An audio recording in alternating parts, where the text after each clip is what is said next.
Kate, before we actually get on to why you're here, I've got to ask you about when you were a student, when you were a drama student, you had this is a bizarre story. You had a house that was quite inexpensive to rent in Sydney. Is this true?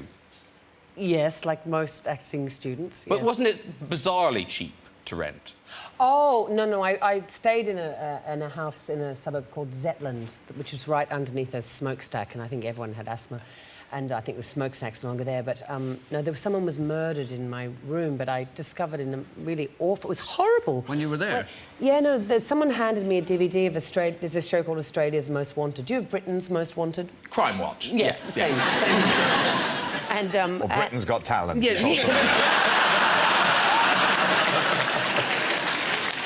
And the room in which I was staying, which was at the time was only $60 a week, which is incredibly cheap.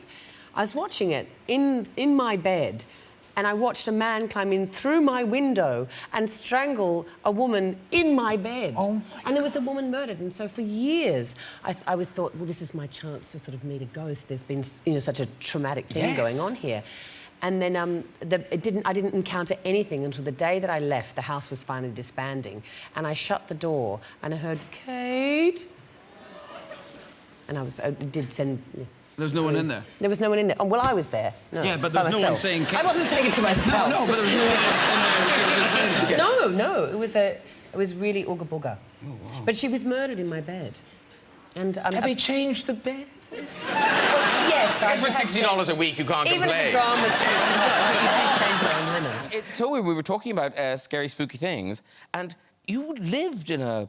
Was it a haunted house? No, it was my house, and and it was haunted. It was like my first ever house, and there was a ghost, and we became friends. Yeah, she's a nun. Okay. Yeah, she's still there. You moved out. Yeah, I moved out. She can't move out. Did you see the ghost? Or just know the ghost was there? First few nights, it was freaky, and things got a bit weird. I heard things in the house. And then my friend said to me, basically, if you hear it at night, sit up and just clap your hands and speak to the ghost. And I, like, sat up in bed and I clapped my hands. I was like, listen, babe, I need to get some sleep. And then she started to work with me. OK. And it was fab. Wow. Ghost Whisperer, Sam Smith. Hey, and Alan, let's also mention you are reuniting with your good friend Amanda Holden in Amanda and Alan's Italian Job. It started earlier tonight on BBC One at 8:30, and it continues on Fridays. You are doing up another house in Italy. The last one, you raised how much for Children in Need? £130,000. Yeah, I know. I was really surprised. So this was my choice, because last year's was Amanda's choice. So this is in Tuscany. I got one for €1. I picked it and we turned up, and, yeah, it's a shitty. OK. And what, is it a house or is it flats? What is it? No, it's a big house. It's amazingly still €1. And it's this medieval townhouse next to the river, but everyone's sort of left. It's got a really sad story to it. Because the last one, it was like squatters. I don't know if you saw it. So we went in there and it was just ripped. But we went in there, there was... The woman's cup was still on the side. There was an egg cup. It was like the Marie Celeste, you know, and then heartbreaking. So we had to be a bit sensitive to that and stuff, so... No, you know what? Look, this is me trying to be sincere. The poor old lady with the cup. Yeah. Something awful. Yeah. She was gone. Vampires. Yeah. She died. Oh. That's good. Not for her. Well... Don't do a reading at the funeral. It's what she wanted. Yeah. Well, at least you didn't live to see your house out for €1. No, my heart. Because, Dominic, where were you? Was it in Hoxton you were doing up a house? Yeah, I did. I had an old house in Hoxton, which was 1700 or something, and it was sort of... It was an office, and it was lain empty for about 5 years or something, so I got it quite cheaply, and it had a derelict thing at the back. And I remember thinking, this is... And you do think that when you see a ruin like that, I don't know if you get it, you see a ruin, you think, oh, it's lovely. And actually, it's the best time is then, and then you come along and you ruin it. I mean, you do it up and ruin the ruin. But this house was a bit odd. It had a poltergeist, because it was 300 years old, and it was built on next to a plague pit, where, just in Hoxton, where they used to bury them Wow. 20 deep, you know. Good price, you say? Collar, very good price. And this poltergeist, and my friend was there, and stuff was flying around. And, Did you see anything like that? I didn't, but it always had a bit of a weird feeling to it. And then I went away, and he moved in, and his friend moved in. His friend was a vicar, and I might have wakened something in the poltergeist, who started chucking stuff around. And so I then looked into exorcising it. Yourself? The Exorcist. You're saying this all so casually. Well, no. The story. It was a while ago, but anyway, it all worked out. It's still there. Didn't tell the guy who bought it off me, but hopefully he's not watching. So I looked into it. How do you exercise you know? And it's quite a process. It's a real thing, and it's quite a process. And you have to look into the history of the whole house and try and identify who might be the unsettled spirit, and you know, this is 300 years old, how's it going to do that? And then you go to the Catholic Church, and they have to, the bishop has to approve, and all these, you know, there's a whole office in the Vatican does all that. And then this guy was advising me like this, and I was going, oh, when am I going to get rid of this poltergeist? And he said, or you just have a kids' party. Just get a load of kids in there, and it settles the spirit. It cheers everything up, and you get loads of kids in there, and one or two kids their head might spin round, but it'll be fine. You know? So we just had a couple of parties, and it was sort of, it settled it down. Oh, that worked? Yeah, and that's how you exercise a house. Kids. Chuck the kids in there. That's amazing. That's amazing. If only Linda Blair had invited some friends over. How different that film would have been. And Alan, are you saying your house was a bit... Yes, it was haunted. We had things fly around in the house that we did up as well. Did you see things flying around? We were filming a piece to camera, and I said, can you stop turning that lights on and off? And they went, we're not doing it. And then we all were like that, and it was going click, click, click, click, click. And then a bottle of wine flew out the wine rack and everything. Did it? Oh, hysterical, man. And then I do believe in that because, do you know I got outed by a Ouija board? Have I told you this? No. I got outed by a Ouija board. Me and my mum would do the Ouija board when my dad was away. And I said, is there anyone there? He went, yes. And I said, do you have a message for us? He went, homo, H-O-M-O. And I went, goodbye. Thankfully, my mum can't read, so that was... Very good. Now, when you do these things, though, because people get quite serious about the rules. I've talked to people who play, you know, aliens or, you know, robots and things. Are there ghost rules you have to... Yes. Yeah. There are very strict rules, such as the ghosts can't touch anything, but they can touch each other, but they can't... They can walk through walls, but so they can sit down. Do you know the rules, Lolly? Sort of... This is like watching a government briefing. Don't tell me anything, but you can walk through walls, I think, as long as you're sitting down. Yeah, that And if you break the rules, it's your fault. Yeah. Ghost Stories. It's out now. Some of you may have already seen it.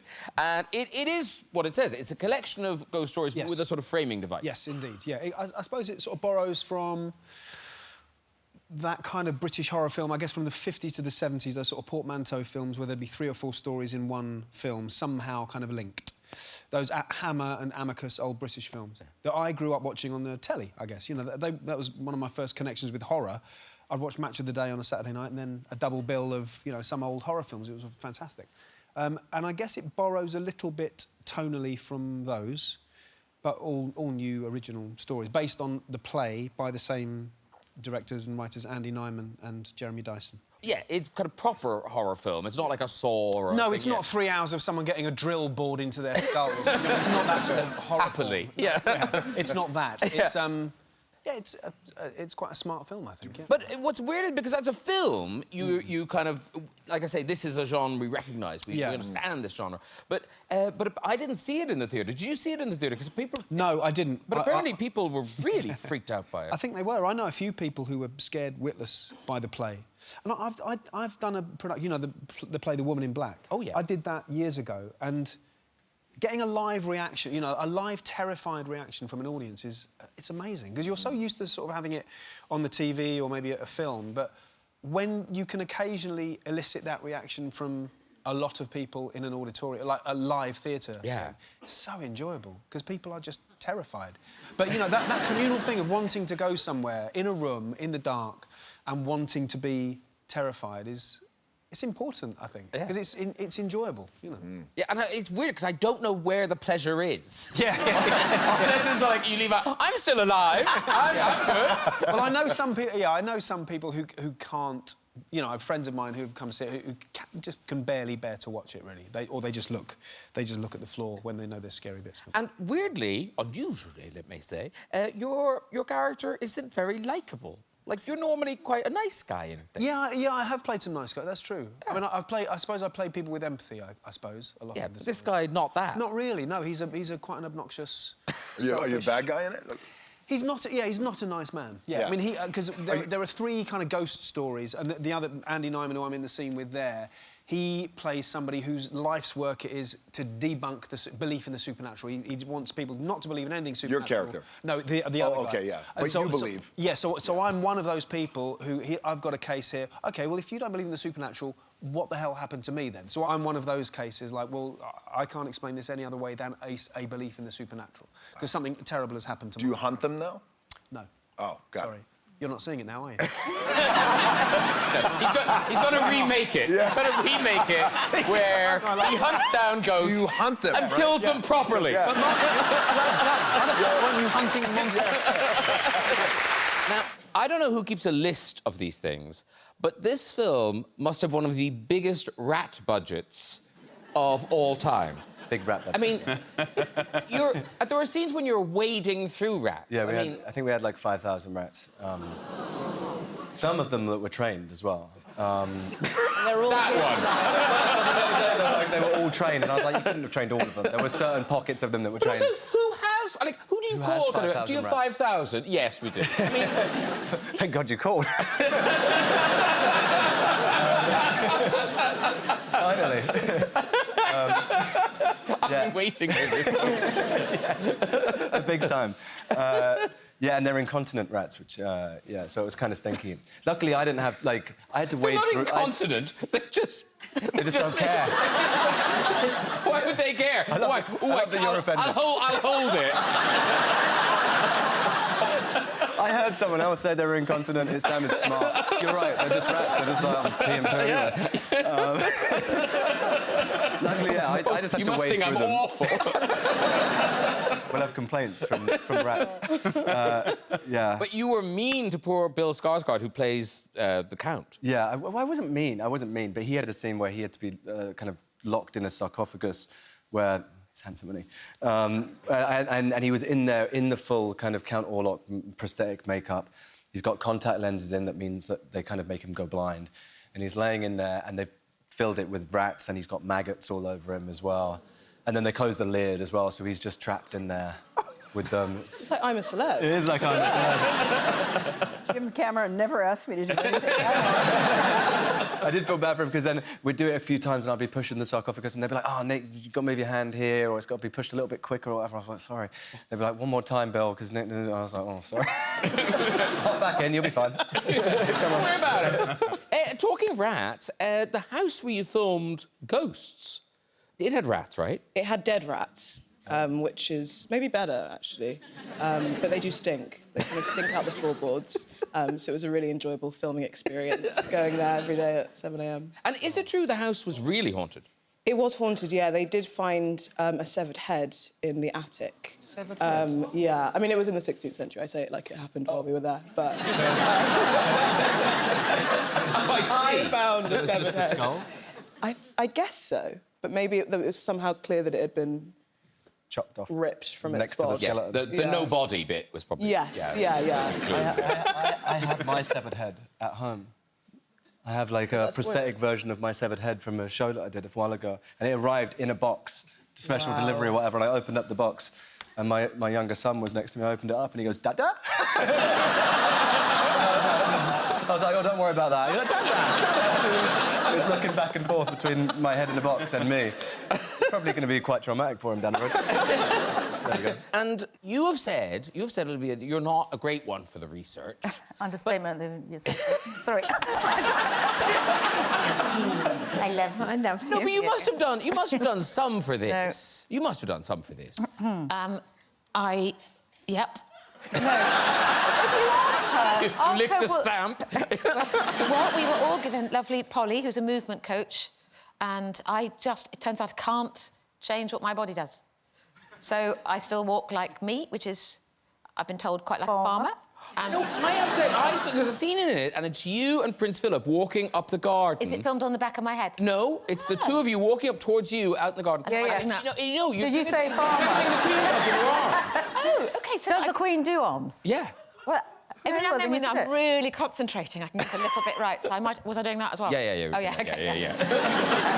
I'm not very good at... But you go to extraordinary lengths to research I go things. to ridiculous things. I don't think it necessarily is necessary. But I enjoy it. I do But enjoy you it. love it. I love it. And I like the... Were you brilliant at school at research and projects? Yeah, I was a SWAT. Shit at it. Yeah. And then you've got a friend... Is it a friend of yours who's a psychic? Oh, God. Ooh. Yeah. This is my favourite bit. It's funny how one story comes out and then it obliterates. So it's the defining thing. In fairness, other actors going, OK. I want to hear more. I want to hear... Well, look, yeah, I did meet a psychic who's a friend of mine, and I was seeing her. She's got lots and lots of different strings to her bow, and she does healing, and she does other things. But she also has a talent for mediumship. And as I was seeing her for something else, she said, "Oh, Margaret is here. Does that mean anything?" And I said, "Yes, it does." And I suddenly thought, well, I've got... If This is before you get... I had been asked to play her. I hadn't actually said yes at that point.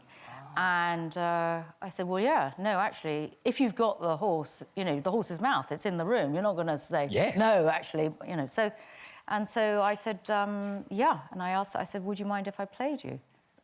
And she said, I prefer you. What she the said, answer was? No, she said... Well, no, she did say, I think you're a better idea than the other actor.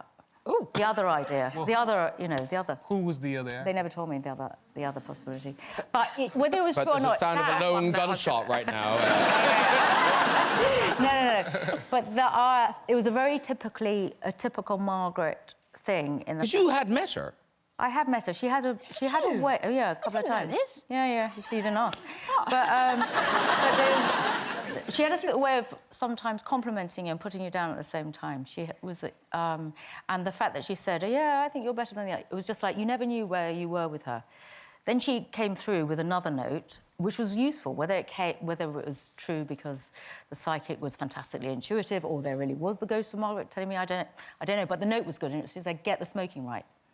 OK. And I smoked in a particular way, and always remember that the cigarette holder is as much a weapon for expression as anything else.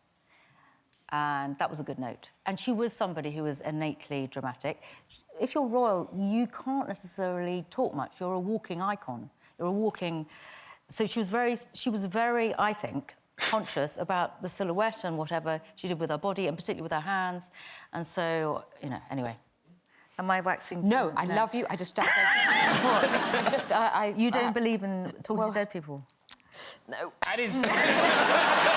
People say, actors talk about, when they do spooky films like this, that often weird things happen.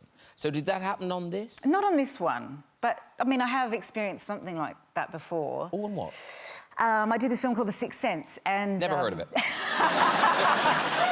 yes. We were shooting in Philadelphia. It was the first time I got into yoga. I was meditating a lot, and this thing just kept happening night after night. I would wake up, and the clock would say 11:11 or 1:11. I have the same thing. You do not. It's mad, yeah. It feels... how do you interpret it? Just get a new battery for this. It is quite strange, though. It happens so often, more so than more than anything else, but more than any other number. It's bizarre. You don't get that? Have you had it, Joe? No. Is it... What is it? So it's 11 minutes past 1? It's 11 minutes past 11, number. isn't it? Oh, it's 11 minutes past 11? 11:11 or 1:11. You can branch out into 3:33. But for me, I always interpret it as, somehow I'm on the right track, or, yeah, I don't know. It's a mystery. I don't understand it, but it feels somehow comforting. Isn't there some sort of weird unconscious thing going on in your head? Because I can do a thing where I say to myself, I've got to wake up, at 6:32. And you wake up at 6:31. And I wake up at 6:32. Right. So I think your brain is actually much cleverer than than Give we it credit realise. for. Yeah, absolutely. But Joe Brandon, you have dabbled in the dark arts, have you not? I have. Yeah, you did. Pray do tell. Yeah. Was it the Ouija board you did? It was a Ouija You did board. not. I did. Oh, I'm too scared to do that. Oh, well, no, it's great. But we were obviously... and sort of kind of thought we'd have a go. And without any prompting at all, this glass that we all had our fingers on spelt out, knowledge is not free, right? None of us were intelligent enough to have come up with that phrase. So we thought, well, let's ask it, So we asked, what price is knowledge? And it spelt out your life, and the glass shot off the table. I literally just got goosebumps. Oh. No, I've never done it because you've done it, haven't you, Ethan? I've done it. Yeah. You're giving some power to this, and I'm liking that because my sister and I were doing the Ouija board once. I was about 12, and my sister asked the Ouija board who I was in my past life. I was on the board. I mean, technically, my fingers were touching it, and it spelled out James Dean. I might have affected it. I might have played it. I'm not sure, but It felt real, man. It felt real. Yeah. One E in Dean.